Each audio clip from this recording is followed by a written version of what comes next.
अस्सलाम वालेकुम, मैं डॉक्टर आयशा अब्बास। 12 महीने से कम उम्र बच्चों को कुछ चीज़ें आपने बिल्कुल भी नहीं देनी, जैसे पॉपकॉर्न है, कच्ची गाजरें हैं, कोई भी ऐसी चीज़, क्योंकि वो चोकिंग हैज़र्ड्स की तरफ जा सकते हैं, गले में फंस सकता है। फलों के जूस, स्पेशली डब्बे वाले जूसेस अगर आप लेके आएँ।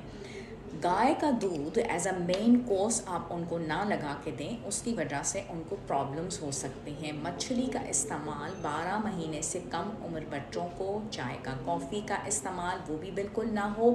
उसके अलावा इन बच्चों को आपने कच्चे अंडों का इस्तेमाल, अंडर कुक्ड एग का इस्तेमाल नहीं करवाना। प्रोसेस मीट्स बहुत ज़्यादा, बाहर के खाने जहाँ पे उनको पके हुए गोश्त के बजाय स्मोक्ड मीट का इस्तेमाल किया जा रहा हो, जैसे कि टिक्के वगैरह, वो आपने नहीं खिलाने। शहद चटाने का जो रिवाज है, आपने शहद बिल्कुल भी नहीं चटाना। एडेड शुगर और सॉल्ट वाली चीज़ें वो भी आपने इन बच्चों को नहीं देनी।